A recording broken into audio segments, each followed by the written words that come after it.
सुबह जवाहर आप सभी को, आप सभी के समक्ष आज फिर कुछ मुद्दों को लेकर सोशल मीडिया में लाइव आया हूं और आशा करते हैं कि आप सभी लोग अच्छे होंगे और सुचारू रूप से आप अपने कार्यों को इस कोविड-19 के दौर में संचालित कर रहे होंगे। जैसा कि आप सभी को ज्ञात है, आज हमारे मध्य प्रदेश में लगातार कोविड-19 के केस फिर से बढ़ रहे हैं। हमें सुचारू रूप से सावधानी के साथ अपने कार्यों को संपन्न करना है और हमारे जो युवा पीढ़ी है, जो अभी विभिन्न प्रतियोगी परीक्षाओं की जो तैयारी कर रहे हैं या तो जो स्टूडेंट्स कॉलेज लेवल की पढ़ाई कर रहे हैं या स्कूल लेवल की जो पढ़ाई कर रहे हैं, अभी इस कोविड-19 के दौर में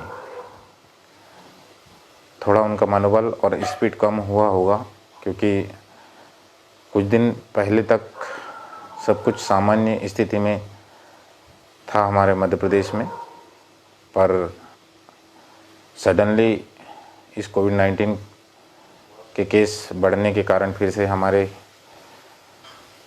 बैतूल ज़िले में और लगभग मध्य प्रदेश के विभिन्न ज़िलों में लॉकडाउन लगा हुआ है और पूर्ण लॉकडाउन लगा हुआ है। तो शिक्षा व्यवस्था तो लगभग फिर से बेपटरी हो गई है और रोज़गार की हम बात करें तो ये भी बेपटरी तो पहले से ही चल रही है और ज़्यादा बेपटरी हो गई, मतलब पटरी से ही बाहर हो गई। स्वास्थ्य का भी बंटाधार चल रहा है। तो हम बात करेंगे सबसे पहले शिक्षा पर कि इस कोविड-19 के दौर में हम शिक्षा को कैसे मेंटेन करके रखें, क्योंकि आपको ज्ञात होना चाहिए अभी स्कूल कॉलेज शिक्षण संस्थान या अपन बात करते जो कोचिंग संस्थान है, सभी कोचिंगों में या स्कूलों में शिक्षण का कार्य बंद है और जहाँ जो सुविधा है, जो संसाधन है, उनके माध्यम से बच्चों को पढ़ाई करवाई जा रही है। परंतु जिस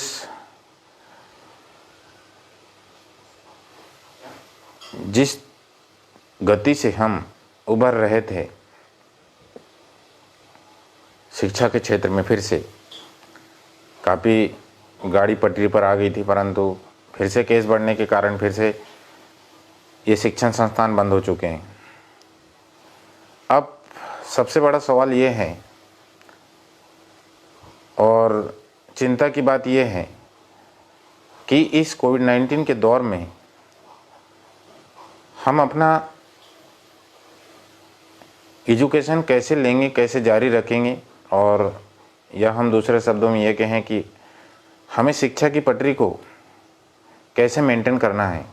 और आप सभी को ज्ञात है कि यहाँ पर इस कंडीशन में हम ऑनलाइन क्लासेस ही चला सकते हैं, परंतु ऑनलाइन क्लासेस में बहुत सारी समस्याएं हैं।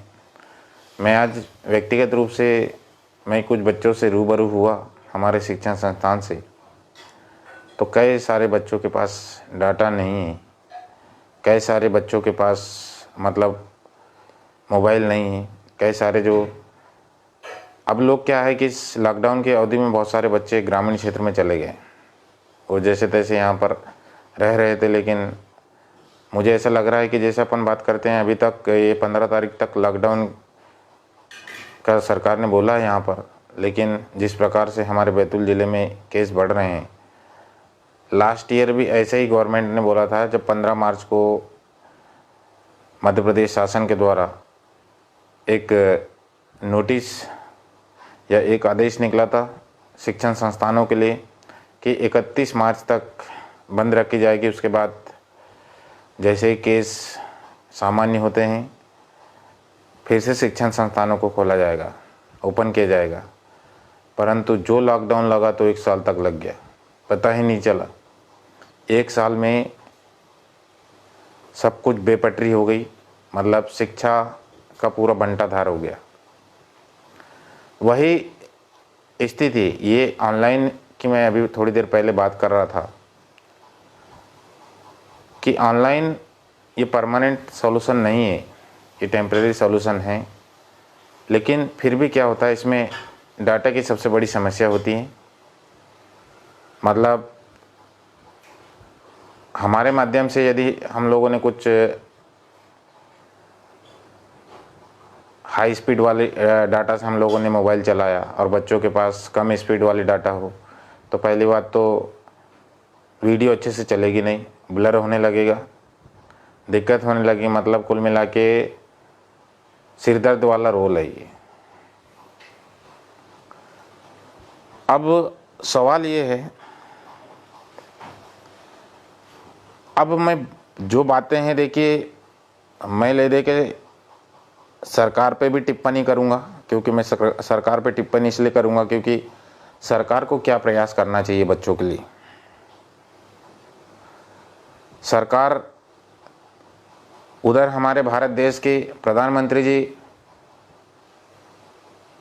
ने पिछले साल लगभग 6-7 महीने ऐसे बंद करवा के गरीब को और कई सारे लोगों को भूखमरी के कारण मरना पड़ा। तो अब ये बताइए कि हमने यदि लॉकडाउन लगाया, ठीक, शिक्षण संस्थानों को पूरी तरह से बंद करके रख दिया है। अब अभी वर्तमान समय की मैं बात करूँ 10वीं और 12वीं, इन बच्चों के माइंड में भी असमंजस की स्थिति बनी हुई है। कभी न्यूज़पेपरों में आता है कि कोई पैटर्न चेंज हो रहा है, कभी इतने क्वेश्चन ऑब्जेक्टिव रहेंगे, कभी इतने थ्योरी वाले क्वेश्चन रहेंगे। अब इनको समझ में नहीं आ रहा है। अभी आज या कल के भी पेपर में मैं देख रहा था, कोई एक आध पेपर में, कि कहीं जनरल प्रमोशन दिया जाएगा, कहीं ओपन बुक से दिया जाएगा। सरकार इन जो राष्ट्र निर्माता है इन बच्चों पे ध्यान क्यों नहीं दे रही है। अब बताइए कि इस इतने कोविड के केस बढ़ रहे हैं, हम मानते हैं, हम उनकी बुराई नहीं कर रहे हैं, मैं भी खुद एक डॉक्टर हूँ, मैं भी समझता हूँ केस बढ़ रहे हैं। लेकिन इतने केस बढ़ने के बाद भी भारत के 5 राज्यों में चुनाव हो रहे हैं जहाँ पर किसी भी प्रकार का सोशल डिस्टेंसिंग नहीं है। मास्क का तो रोल ही छोड़ो, सैनिटाइजेशन का भी रोल छोड़ो, और वहाँ छोटी मोटी सभाएं नहीं हो रही है। 50-50 हजार पब्लिक उस सभा में उपस्थित रहती है, उस रैली में उपस्थित रहती है। हम भारत देश के पढ़े लिखे युवा हैं और मेरे जैसे कई सारे युवा लोग हैं। अब सभी लोग तर्क लगाएं। सरकार हमेशा ये बोलती है कि आप लॉकडाउन देखो, बच्चों का भविष्य खराब हो जाएगा, बच्चों की ज़िंदगी खतरे में है।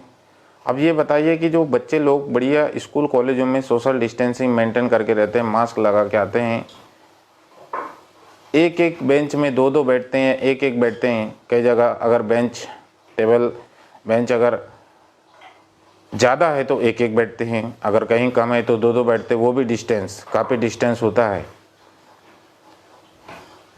सब पूरी प्रिकॉशन रखते हैं, सावधानी रखते हैं। तो सरकार इनको बोलती है कि इनको कोरोना हो जाएगा, स्कूल कॉलेज बंद कर दो, मार्केट बंद कर दो, छोटे मोटे जो व्यापारी लोग हैं, भाई लोग हैं, इनकी दुकानें बंद कर दो। अब सबसे बड़ा सवाल ये है कि जब इतना सब कुछ गवर्नमेंट तानाशाही करके इन छोटे मोटे जो आम आदमी लोग हैं इनको इतना नुकसान पहुंचा रही है, कोरोना का नाम बता बता के इनको डराने का काम कर रही है, जब देखो जब ऊपर से आह्वान कर रही है कि हमको लॉकडाउन लगाने की आवश्यकता है, कभी 5 दिन के लॉकडाउन, कभी 10 दिन के लिए लॉकडाउन, कभी पूर्ण लॉकडाउन, तो कभी कुछ लॉकडाउन। अब ये बताइए कि लॉकडाउन लगाने से क्या होगा। अब हमने पहले भी लाइव वीडियो के माध्यम से कहा है कि लॉकडाउन इसका समाधान नहीं है। ऑलरेडी पब्लिक जागरूक हो चुकी है, इसके बाद भी अगर वो ध्यान नहीं रख रही है तो ये पब्लिक की भी गलती है। पब्लिक का मतलब पब्लिक में हर कोई व्यक्ति आता है, चाहे वो किसी भी क्षेत्र से बिलोंग करता है। लॉकडाउन लगा के क्या होगा? लॉकडाउन में पूरा मार्केट चालू है यार। कमज़ोर कोई व्यक्ति, गरीब लोग देखते हैं, जो दिखते हैं उनको पुलिस प्रशासन को, तो उनको बाकायदा फाइन काट रही है, चालान बना रही है। कोई धनाढ़ व्यक्ति जो दिखता है तो उसको सलाम ठोक के जाने दे रही है। जब एक हमारा भारत देश में एक संविधान है, एक जैसे नियम है सबके लिए कोरोना गाइडलाइन के, तो फिर ये भेदभाव क्यों? ये सबसे बड़ा सवाल है। हमें आज आवश्यकता है, चाहे वो आम आदमी हो, चाहे वो शासन प्रशासन में हो, इन सबकी एक नैतिक जिम्मेदारी बनती है कि सबसे पहले अगर हमारे मध्य प्रदेश का मुख्यमंत्री जी हैं तो अभी वर्तमान में उसको केवल हमारे मध्य प्रदेश पे फोकस करना चाहिए कि हमारे मध्य प्रदेश के लोगों को हम इस कोविड-19 के दौर में किस प्रकार अच्छी सुविधाएं प्रदान करें, किस प्रकार अच्छा मैनेजमेंट करें, किस प्रकार ज़्यादा से ज़्यादा हमारे युवा पीढ़ी के लिए रोजगार उपलब्ध करवाएं, ये सोचना चाहिए। परंतु विडंबना इस बात की है कि यहाँ के पूरे मुख्यमंत्री, एक मुख्यमंत्री और उसके जितने साथी मतलब जो मंत्रीगण हैं, ये सब दूसरे राज्य में चुनाव प्रचार करने के लिए गए हैं।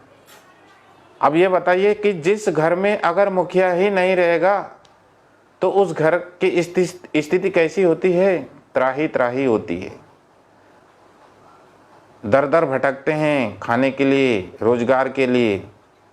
अब ये सभी हमारे भारत देश के अन्य राज्यों की भी यही स्थिति है।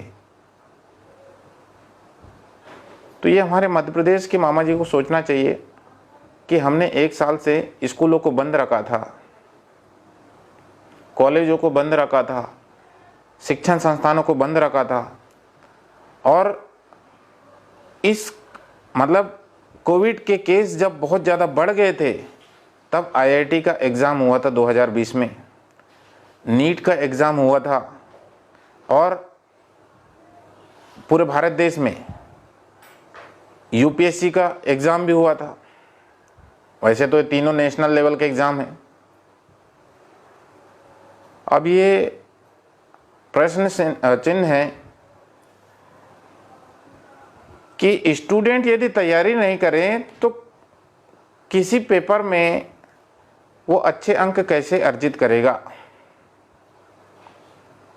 अब क्या होता है कि इस पूरे भारत देश में जुगाड़ तंत्र तो चल ही रहा है, लोकतंत्र की हत्या करके फर्जीवाड़ा पे फर्जीवाड़ा इस भारत देश में चल रहा है, और मध्य प्रदेश में कुछ ज़्यादा ही चल रहा है।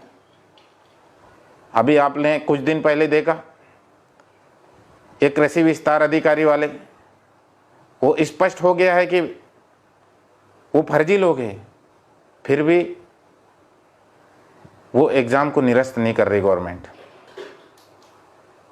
उसी प्रकार जिस प्रकार केंद्र सरकार ने 3 कृषि बिल पारित किया है, सभी लोगों को मालूम है कि किसानों के विरुद्ध में बनाए गए कानून हैं, लेकिन कोई पार्टी का कोई भी व्यक्ति, कोई भी नेता उसका विरोध नहीं कर रहा है। क्यों? क्योंकि जुगाड़ तंत्र के माध्यम से सब बिके हुए हैं। तो इस कोरोना की आड़ में हमारे देश में, हमारे मध्य प्रदेश में बिकाऊ राजनीति चालू हो गया, हर जगह जुगाड़ तंत्र चालू हो गया। जुगाड़ लगा लगा के अपने वालों को लोग रोजगार दे रहे हैं, और जो मध्यम वर्गीय आम आदमी पार्टी है वो रोजगार के लिए रोड में भटक रहे हैं, और लॉकडाउन लगा के उसको रोड में भटकने के लिए भी, रोड में भटकने से भी मना किया जा रहा है। अब व्यक्ति के पास अगर खाने को नहीं रहेगा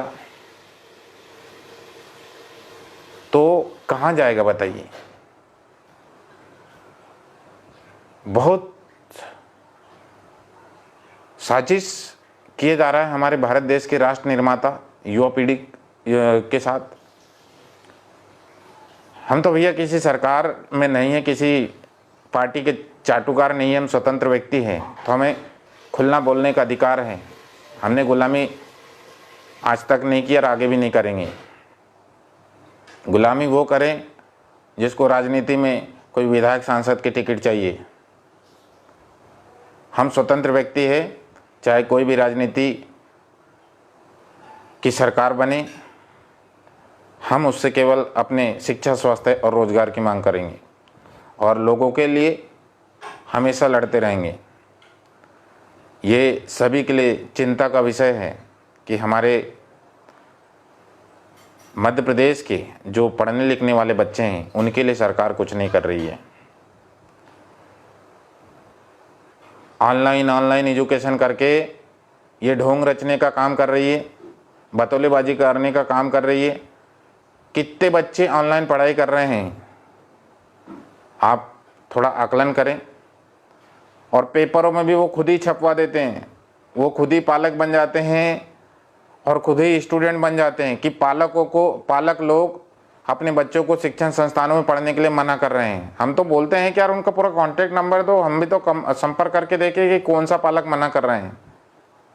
आज कोई भी पालक नहीं चाहता कि अपने बच्चा घर पे बैठ के रहें, वो हर पालक चाहता है कि उनका बच्चा शिक्षण संस्थान में बैठ के पूरी सावधानी के साथ पढ़ाई करे। परंतु क्या है, जब इस देश में तानाशाही बढ़ेगा और बिकाऊ राजनीति बढ़ेगी ना, तो यही होगा। क्या होता है कि सच्चाई कोई सुनना नहीं चाहता। चाहे आज का कोई भी युवा है, मुझे सोशल मीडिया में इतने सारे लोग देखते हैं, मैं उनको बोलता हूं कि कभी मेरे एक पोस्ट को शेयर कर लिया करो, तो आसपास के आपके जितने जो लोग हैं उनको सही जानकारी मिल जाएगी। क्या है कि सोशल मीडिया का उपयोग मानव कल्याण के लिए करना चाहिए, स्वार्थ के लिए नहीं करना चाहिए। मानव कल्याण के लिए अच्छी अच्छी जानकारियां उनको प्रदान करना चाहिए। आपके पास अगर आप कोई शासकीय सेवा में बिजनेसमैन हो, राजनेता हो, या सामाजिक कार्यकर्ता हो, डॉक्टर हो, इंजीनियर हो, IAS IPS हो, आप अच्छी अच्छी जानकारियों को लोगों तक पहुंचा सकते हैं। समय मिलता है तो ज़रूर आइए। हम तो आते हैं 1-2 दिन के बाद हमेशा, और लोगों के लिए कुछ अच्छी जानकारियाँ शेयर करते हैं। तो पहली मुद्दा ये है कि सरकार देखिए, हमारे सबसे पहले पढ़ने लिखने वाले बच्चों के लिए कुछ प्रयास करना चाहिए। इस कोविड-19 के दौर में बच्चों का किस प्रकार एग्ज़ाम किया जाए। अभी जैसे UG एंड PG कॉलेज के जो स्टूडेंट हैं, मतलब UG में फाइनल ईयर को छोड़ के, PG में फाइनल ईयर को छोड़ के सब ओपन बुक पद्धति से एग्ज़ाम लेने वाले हैं। अब बताइए कि इतने सारे सोशल मीडिया में मुझे देख रहे हैं, अगर बच्चा पुस्तक खोल के अगर लिखेगा तो उसको क्या समझ में आएगा ये बताइए। और इस कंडीशन में अगर बच्चा पास भी हो गया तो क्या करेगा आगे बताएं। चपरासी बनने लायक उसकी औकात नहीं रहेगी। जब इतने कोविड के केस बढ़ते हुए कंडीशन में जब भारत देश में चुनाव हो सकते हैं, तो हमारे भारत देश के राष्ट्र निर्माताओं का एग्ज़ाम क्यों नहीं हो सकता। ये सोचने लायक बात है और ये मुद्दा है। ये हर युवा पीढ़ी को सोचना चाहिए। कई सारे युवा लोग खुश हो गए होंगे यार कि हमारा परसेंटेज बहुत ज़्यादा बन जाएगा। तो देखो, परसेंटेज की कोई वैल्यू नहीं है। आप 100% भी बना लो, कोई पूछने वाला नहीं है। आप IAS IPS बनोगे तो भैया कंपटीशन में पूरी चीज़ तैयारी करनी पड़ती है, एक एक से जीरो से शुरुआत करनी पड़ती है, तब जाके कंपटीशन में सिलेक्शन होता है। आप अगर पुस्तक खोल के लिखोगे तो क्या होगा? अरे मन को और दिल को भी तो तसल्ली होना चाहिए कि हमने पढ़ के दिया है। अब तुम पुस्तक खोल के लिखोगे तो कहाँ से काबिल बनोगे? कामयाब तो बन जाओगे, पास होने में कामयाब हो जाओगे, लेकिन प्रतियोगी परीक्षाओं में गारंटी के साथ आप सक्सेसफुल नहीं होंगे। 10 से 20 बार लुढ़का खाओगे, वहाँ पे आपको कोई बचाने वाला नहीं आएगा। मैं तो विरोध करता हूँ भैया, ये जनरल प्रमोशन का भी विरोध करता हूँ, और ये जो ओपन पद्धति है इसका भी मैं विरोध करता हूँ। जिसे अच्छा लगता है समर्थन भी करें। कई सारे सोचे हैं कि यार इस कोविड केस बढ़ते हुए इसमें कैसे हो सकता है, तो आपके लिए सामने उदाहरण है ना। पश्चिम बंगाल में चुनाव हो रहे, वहाँ की रैलियाँ देखो, फेसबुक, ट्विटर, फलाने ठिकाने जितने जो इलेक्ट्रॉनिक टीवी चैनल है इस पे देखिए थोड़ा सा। तमिलनाडु में जाके देखिए, असम में जाके देखिए, इतने सारे जगह पर चुनाव है। अब ये बताइए वहाँ पे कोरोना के केस नहीं बढ़ रहे क्या? तो भाई इतनी विपरीत परिस्थिति में जब चुनाव हो सकते हैं तो एक एक बेंच छोड़ के, एक एक बेंच छोड़ के क्या बच्चों को बिठाल के एग्जाम नहीं हो सकता? अब वही तो है कि अपन प्रयास करते रहते हैं और युवा पीढ़ी पूरी अंधभक्त बन के बैठी है। स्वास्थ्य का भी भंटाधार है। आज सरकारी अस्पतालों की स्थिति बहुत खराब हो गई है। पूरी सुविधाएं प्राइवेट हॉस्पिटल को दे रही गवर्नमेंट। कोरोना के जितने भी जो केस हैं पूरे प्राइवेट हॉस्पिटलों को जा रहा है। अब ये बताइए कि अगर ये सब चीज़ें प्राइवेट हॉस्पिटल में दे देंगे तो फिर सरकारी हॉस्पिटल की व्यवस्था कैसे सुधरेगी? जितना हम प्राइवेट हॉस्पिटल में फंड को दे रहे हैं, इन्वेस्ट कर रहे हैं, उतना अगर हम गवर्नमेंट हॉस्पिटल में करते तो हमारे गवर्नमेंट हॉस्पिटल की व्यवस्था अच्छी होती और हमारे जो कर्मचारी लोग हैं इनको फ़ायदा मिलता। हमारे मध्य प्रदेश सरकार ने जुमलेबाजी, बतौलेबाजी करके हमारे जो पिछले जो कोरोना वॉरियर्स थे, जिसमें मैं भी था, मध्य प्रदेश सरकार के मुख्यमंत्री मामा जी माननीय श्री शिवराज सिंह चौहान जी, इन्होंने बोला था कि कोरोना वॉरियर्स को सम्मान राशि या प्रोत्साहन राशि के रूप में हर महीने 10,000 दिया जाएगा। पर अभी 2-4 दिन पहले की भी मैं बात कर रहा हूँ, कहीं पर स्पीच दे रहे थे शिवराज सिंह चौहान, तो किसी पत्रकार बंधु ने, भाई ने पूछा कि आपने पिछले साल जो वादा किया था कोरोना वॉरियर्स को सम्मान राशि के रूप में 10,000 देने का, तो एक जवाब नहीं दिया और सीधे चले गए। केवल काम निकालने के लिए उपयोग किया जा रहा है। मतलब राजनीति के भी नेता लोग ऐसे हैं ना, जो कार्यकर्ता लोग रहते हैं ना, उनका उपयोग केवल झंडा उठाने के लिए, प्रचार प्रसार करने के लिए करते हैं। बाकी जब बन जाने के बाद उनको भी नहीं पहचानते। सेम टू सेम उदाहरण है। वो तो कार्यकर्ता, ये तो एक कर्मचारी है। स्वास्थ्य विभाग का भी पूरा बंटाधार हो गया। और रही बात रोजगार की, तो आप जानते हो,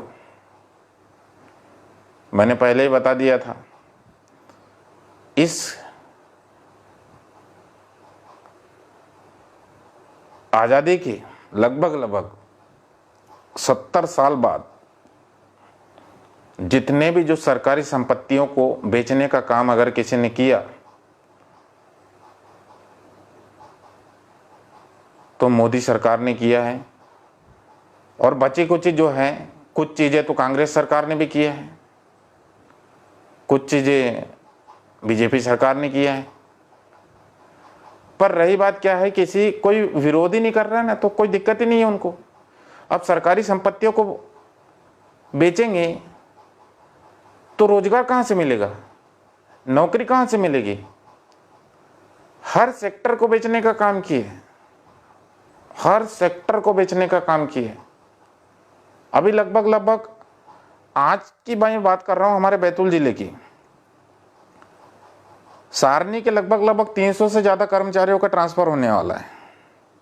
मतलब कुछ पूरा डिटेल जानकारी तो मेरे पास नहीं है, लेकिन वहाँ की कोई एक आध कुछ यूनिट बंद होने वाला है, तो शायद उतने कर्मचारी लोगों की उसमें आवश्यकता नहीं है, इसलिए उनको भेजने का काम कर रहे हैं इधर उधर ट्रांसफ़र। कुछ दिन बाद क्या करेंगे, धीरे से पूरा बंद कर देंगे, फिर वो क्या होगा, उसको भी बेच देंगे, तो फिर से वो क्या हो जाएगा, जितने जो लोग हैं वहाँ पे नौकरी कर रहे हैं रिटायरमेंट की उम्र से पहले ही रिटायर हो जाएंगे, ना उनको पेंशन मिलेगी ना उनको कुछ मिलेगा। अब यही तो है कि देखिए आज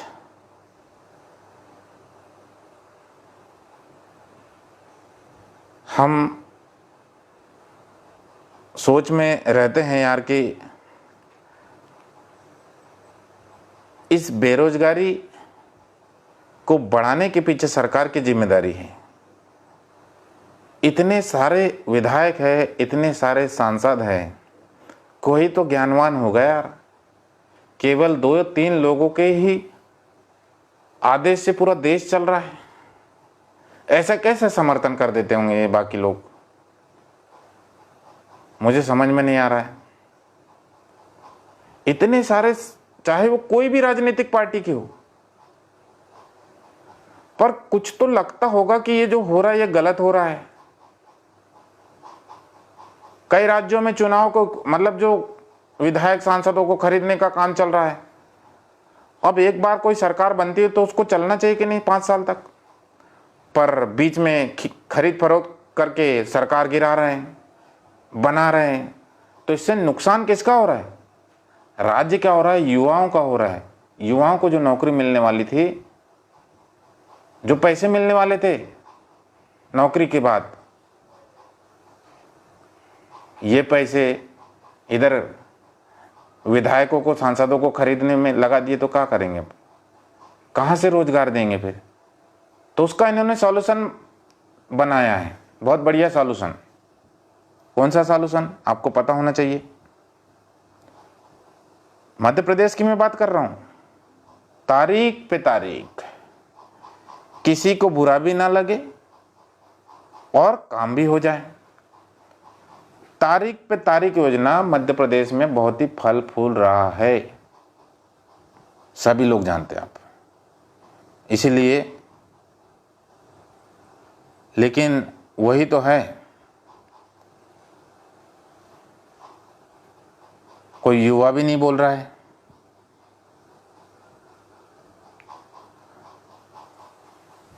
कोई युवा ही नहीं बोल रहा है। इतने सारे लोग इस देश में बोलते ना कि भारत देश की जो रीढ़ है, जो आधार स्तंभ है, वो युवा है, किसान है, लेकिन इनकी कमर आज पूरी तरह से सरकार ने तोड़ दिया है। इनके हक अधिकारों पर ऐसी कुल्हाड़ी चलाया, इन्होंने ऐसी कैंची चलाया कि ये पूरे भाए भाए हो गए। इतनी तानाशाही हमारे भारत देश में अभी वर्तमान में बढ़ रहा है, इतना तो हिटलर ने भी नहीं किया था होगा जितना भी वर्तमान सरकारें कर रही है।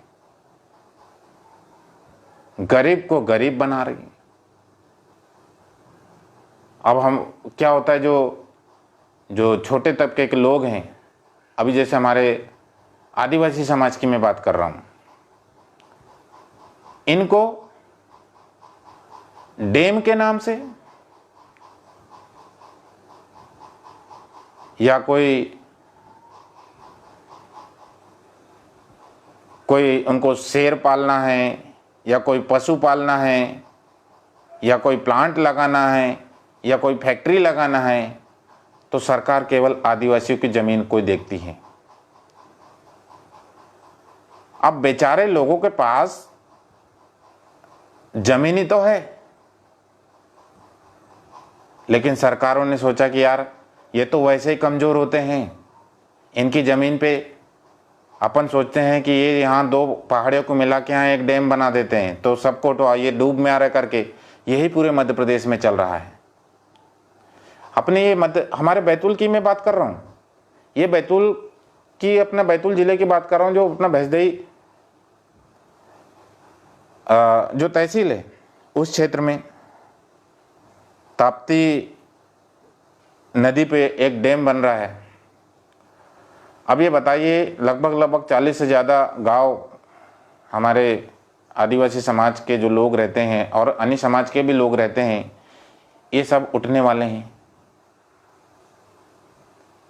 सरकारें आती हैं जाती हैं, सरकारें एक पार्टी की आती हैं फिर दूसरी पार्टी की आती हैं, पर ये कभी उस प्रोजेक्ट को परमानेंटली निरस्त नहीं किया। ये कुछ दिन तक सस्पेंड करते उसको। सस्पेंड का मतलब होता है कैंसिल नहीं होना, ये कुछ दिन तक ऐसे दब जाता है। दब जाने का मतलब होता है कि लोगों का ध्यान वहां से हट जाए। अभी यही तो चल रहा है। अभी हमारे भारत देश में जो किसान भाई लोग दिल्ली में 3 किसान बिल के विरोध में वहां पे डटे थे, सरकार ने प्लानिंग किया कि यार कहीं ना कहीं इनको हटाया जाए तो देश में चुनाव कराया जाए। अब चुनाव कराए जाएंगे तो कुछ ना कुछ तो होगा यार, कि फिर उन्होंने साथ में बोला होगा कि जहाँ जहाँ चुनाव होगा वहाँ पे कोरोना के केस बिल्कुल कम करवा दो और जहाँ पर चुनाव हो गए वहाँ केस बढ़ा दो, ताकि लोग रोजगार के लिए हल्ला भी नहीं कर सके, धरना भी दे ना सके। धारा 144 लगा दिया, धारा 188 लगा दिया, कर्फ्यू लगा दिया। अब ये सबसे बड़ा मुद्दा यही तो है कि इस प्रकार सरकार लोगों को गुमराह करने का काम कर रही है। वास्तव में अगर हमारे भारत देश के प्रधानमंत्री जी को अगर देश की चिंता होती ना, तो सबसे पहले चुनाव से पहले इस भारत देश में कोरोना का समाधान करते हो। लेकिन विडंबना इस बात की है कि मंचों में उन्होंने बहुत बड़े बड़े जुमले दिए कि हम भारत के प्रत्येक व्यक्ति को, लास्ट पंक्ति के व्यक्ति को कोरोना का वैक्सीन फ्री देंगे, निःशुल्क प्रदान करेंगे गांव गांव में जाके। अभी क्या चल रहा है, कोरोना वैक्सीन बिक रहा है प्राइवेट हॉस्पिटलों में। अब बताओ, वही तो बात है ना, जुगाड़ तंत्र। मतलब इस कोरोना काल में हमारे भारत देश में बिकाऊ राजनीति ज्यादा चली है। बेचो बेचो बेचो बेचो, मैं इसको बेच दूंगा, मैं उसको बेच दूंगा। सरकार ने जिसको जिम्मेदारी दिया इस देश को संभालने के लिए, तो वो अपनी जिम्मेदारी से भाग रहा है और बेचने का काम कर रहा है। तो वही तो है कि मुझे ऐसा लगता है कि सरकार या तो पूरी तरह से बिक चुकी है, तभी वो कोई निर्णय नहीं ले पा रही है। यही तो है कि हमें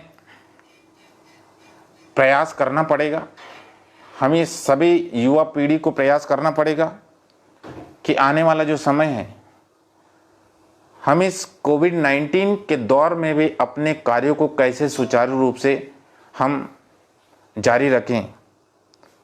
अब अगर सरकार लॉकडाउन को आगे बढ़ाती है तो सरकार के समक्ष आप एक बात रखना,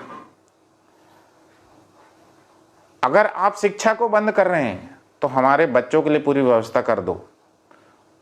उनको एक एक मोबाइल दो, डाटा दो और टीचर की फैसिलिटी कराओ।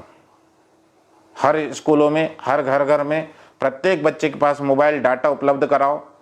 खाने पीने की जो व्यवस्था है, जो मध्यम वर्गीय परिवार के जो लोग हैं, अगर एक दिन बाहर काम नहीं करेंगे तो शाम का चूल्हा नहीं जलेगा। वो पूरी चीज़ें हमको दो। जितने दिन लॉकडाउन लगाओगे उतने दिन पूरा खाना पानी सब हमको फ्री दो।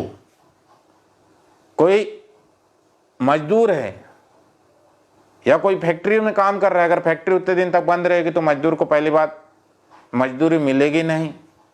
तो वो सब चीज़ें हमको पहले उपलब्ध करवा दो सब चीज़ें, जो हमारी जो दैनिक रोटी कपड़ा मकान, और उसके बाद आप लॉकडाउन लगा दो, कोई दिक्कत नहीं, लेकिन हमें खाने पीने की पूरी चीज़ें उपलब्ध करा दो और आप लॉकडाउन लगा दो, कोई दिक्कत नहीं। और लॉकडाउन में भी प्लानिंग के साथ लगाओ। बिना प्लानिंग के लॉकडाउन लगाना ये मूर्खता है। गरीब जनता को बेवकूफ बनाने का तरीका ढूंढ ली सरकार ने, लॉकडाउन। लॉकडाउन में क्या हुआ है आपको मालूम है? हर चीजें 2 गुनी कीमत से बिकी हुई है, हमने देखा। तो जो पैसे वाले लोग हैं वो तो सर्वाइव कर जाएंगे, जीवित रह जाएंगे, लेकिन गरीब क्या करेगा जब हर चीज़ डबल में बिकेगी? जो 100 की है वो 200 में, जो 200 की हो 400 में, जो 500 की हो 1000 में, तो कैसे खरीदेगा मध्यम वर्गीय परिवार? अब तो हर चीज बेचने का ही काम कर रही गवर्नमेंट। तो आने वाले समय में अगर हम युवा पीढ़ी, हमारे युवा पीढ़ी में सभी जो लोग आते हैं, एक एक का नंबर सब लगने वाला है दोस्तों, एक एक का, किसानों का, स्टूडेंट का, बैंक वालों का, एयरपोर्ट वालों का, सबका, धीरे धीरे नेता लोगों का भी लगेगा। अभी तो एक चीज मेरे को याद आ गया, मैं बता देता हूं। अभी आपने 2-4 दिन पहले राजस्थान में श्री श्री रविशंकर जी वो बोल रहे थे कि सरकारी स्कूल में जो पढ़ने वाले जो लोग हैं नक्सलवाद होते हैं, मतलब सरकारी स्कूलों से नक्सलवादी पैदा होते हैं। सरकारी स्कूल में पढ़ने वाले जितने भी जो स्टूडेंट होते हैं वो नक्सलवाद बनते हैं, उनका आचरण नक्सलवादी टाइप का होता है, तो सरकारी स्कूलों को बंद करना चाहिए। मैं तो ऐसे ढोंगी बाबा थूकता हूँ जो सरकारी स्कूल में पढ़ के वहाँ ज्ञान दे रहे हैं और सिखाते हैं आर्ट ऑफ लिविंग, और इसके जितने जो भक्तगण हैं वो उनसे महा ढोंगी है। आज तक हमें जितने शिक्षक, मैं व्यक्तिगत की बात कर रहा हूँ, आज तक हमारे जितने जो शिक्षक मुझे पढ़ाए, चाहे किसी भी जाति धर्म का शिक्षक हो, मुझे कभी उन्होंने ऐसी चीज़ें नहीं सिखाया। उन्होंने मुझे हमेशा एक अच्छे इंसान बनने के लिए प्रेरित किया, डॉक्टर, इंजीनियर, IAS, IPS बनने के लिए प्रेरित किया, अच्छे समाज सेवी, अच्छे सोच के व्यक्ति बनने के लिए प्रेरित किया। लेकिन कभी किसी टीचर ने ऐसी बातें नहीं सिखाया। और मैं भी देख रहा हूँ कोई स्कूल में, ना ही कोई प्राइवेट स्कूल वाले, ना ही कोई गवर्नमेंट स्कूल वाले ऐसी भाषा सिखाते होंगे या ऐसे बनने के लिए प्रेरित करते होंगे। तो ऐसे ढोंगी बाबाओं को भी जेल में डालना चाहिए। पर क्या होता है, ऐसे ढोंगी बाबा लोगों का कॉन्फिडेंस लेवल आज 7वें आसमान में होने का कारण क्या है? इनका आका है उसको ऊपर। ये ऐसे ही नहीं बोलते हैं सरकारी स्कूलों को प्राइवेट करो, को किसका नारा है? केंद्र सरकार की नीति है sale sale sale sale sale, बेचो बेचो बेचो बेचो। मतलब वही बात है ना कि सरकारी स्कूलों को बंद कर दो तो गरीब का बच्चा पढ़ नहीं पाएगा, चाहे वो किसी भी समुदाय का बच्चा हो। हर समुदाय में गरीब होते हैं। तो ये बाबा लोगों के क्या आवश्यकता है ऐसे शिक्षा पर बोलने की? अगर तुमको अध्यात्म, मुझे तो लगता है पूरे अंधभक्त बाबा ही लोग हैं, इनका दिमाग अब चलता नहीं है, इसलिए ये उटपटांग भाषण देने का काम करते हैं। इनके आका जो है ना, इनके पीछे बहुत बड़े बड़े लोगों का हाथ है, नहीं तो इनकी बस की बात नहीं है। तो अब हर कोई व्यक्ति सरकारी चीज़ों पर उंगली उठा रहा है, तो युवा पीढ़ी को सोचना चाहिए। जो सरकार है ना, सरकार ये भी सरकारी है, तो कुछ दिन बाद क्या होता है, सब बिक जाएगा तो सरकार भी बिक जाएगी ना। सरकार तो बिकीच है, लेकिन कुछ दिन बाद क्या होगा, इस देश में हिटलर शाही चलेगा, उससे ज्यादा ही चल रहा है बल्कि। तानाशाही चल रहा है, उससे डबल गुना से तानाशाही चल रहा है। हिटलर ने कम प्रताड़ित किया था होगा, लेकिन अभी तो है, अभी जो हमारे भारत देश में जिस तानाशाही, दादागिरी, गुंडागर्दी जो चल रहा है, इसके माध्यम से हमारे भारत देश में आए दिन रोज क्राइम्स हो रहे हैं, अपराध हो रहे हैं। ये किसके कारण हो रहे हैं? ये इसी के कारण तो हो रहा है। तो आने वाले समय में और बहुत भयानक अपराध होंगे हमारे भारत देश में। तो ये सब वही बात है, ये सब जो चल रहा है इस भारत देश में, आने वाले समय में हमारे भारत देश की स्थिति और गंभीर होगी। हमारे भारत देश में सांप्रदायिक हिंसा बढ़ेंगी। आज हमारे भारत देश में सबसे ज़्यादा अभी धर्म के नाम से लड़ाई चल रहा है। हर कोई अपना अपना धर्म का प्रचार प्रसार करने में लगा हुआ है। शिक्षा स्वास्थ्य तो दूर की बात हो गई, रोजगार दूर की बात हो गई। बोलते हैं कि धर्म खतरे में, हमारे भारत देश में धर्म खतरे में, राष्ट्र खतरे में है। अरे भैया देखिए, राष्ट्र खतरे में हो ही नहीं सकता।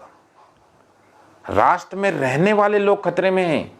यहाँ के जितने जो लोग हैं, इनको रोजगार नहीं मिल रहा है, जिनको खाना नहीं मिल रहा है। अब राष्ट्र का निर्माण कैसे होते हैं, कैसे होता है बताइए? एक व्यक्ति, मतलब अपन उसको साइंस की भाषा में बोलें तो राष्ट्र का निर्माण कैसे, शरीर का निर्माण कैसे होता है? तो सबसे पहले आता कोशिका। बहुत सारी कोशिका मिलकर बनती उतक, और बहुत सारे उतक मिलकर बनते हैं अंग, और बहुत सारे अंग मिलकर बनते हैं अंग तंत्र, और बहुत सारे अंग तंत्र मिलकर बनाता है ये शरीर। ये शरीर को बोलते हैं राष्ट्र। तो राष्ट्र में रहने वाले व्यक्ति अगर सुरक्षित नहीं होंगे, इनको रोटी कपड़ा मकान नहीं मिलेगा, तो इनकी मृत्यु होगी। और मृत्यु होगी तो स्वाभाविक सी बात है, ये जो 5 उंगलियां हैं, इनमें से एक भी गया तो ये फिर कमजोर पड़ता है। तो धीरे धीरे हमारे देश के अंदर जो रहने वाले जो लोग हैं, अगर इनको रोटी कपड़ा मकान नहीं मिलेगा तो ये फिर असहाय हो जाएंगे और ये भूखमरी से मरेंगे, और वैसे ही हमारा राष्ट्र कमज़ोर हो जाएगा। तो हमें इस कोविड-19 के दौर में प्रयास करना चाहिए। सरकारों को मैं बोलना चाहता हूँ सोशल मीडिया प्लेटफॉर्म के माध्यम से कि आप दूसरे राज्यों में, हर मुख्यमंत्री की एक नैतिक जिम्मेदारी है, और हमारे भारत देश के प्रधानमंत्री की एक नैतिक जिम्मेदारी है कि वो हर राज्य को बिना किसी भेदभाव के, चाहे वो किसी भी राजनीति की सरकार हो, किसी भी पार्टी की सरकार हो, इस समय प्रतिकूल समय चल रहा है तो उसको भरपूर मदद करना चाहिए।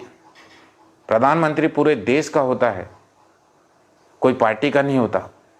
तो प्रधानमंत्री को अपनी गरिमा को बनाकर रखना चाहिए और दलगत राजनीति से ऊपर उठकर सभी राज्यों को आपातकाल स्थिति में राहत कोष देना चाहिए।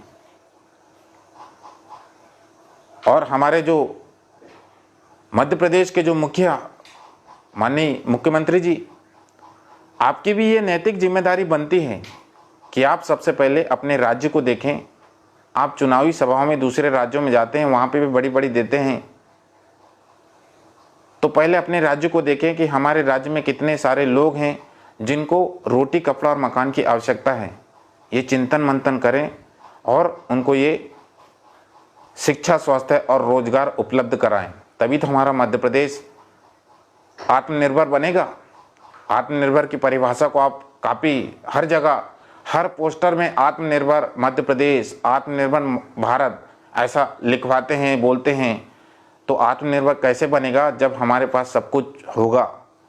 तो प्रत्येक युवा को यहाँ रोजगार उपलब्ध करवाइए, तभी तो कुछ हो पाएगा। तो ये आपकी नैतिक जिम्मेदारी है कि आप हमारे भारत देश की प्रधानमंत्री जी और जो हमारे मध्य प्रदेश के मुख्यमंत्री जी, ये आप अपने जो दायित्व है इस कोविड-19 के दौर में हमारे युवा पीढ़ी के लिए आप कुछ करें, उनके लिए शिक्षा, स्वास्थ्य और रोजगार उपलब्ध करवाएं, क्योंकि आप इसी मुद्दों को लेकर उन युवाओं से आपने वोट लिया, तो आप अपनी जिम्मेदारी को बखूबी निभाइए। आने वाला समय आपके लिए बहुत अच्छा होगा अगर आप इस प्रतिकूल परिस्थिति में युवाओं को शिक्षा, स्वास्थ्य, रोजगार देने में कामयाब हो गए तो यही युवा आपको आने वाले समय में फिर से पुनः गद्दी पर बैठा लेगी। तो सभी युवाओं को एक बार बहुत बहुत धन्यवाद कि आप लोगों ने मुझे सुना। Thank you.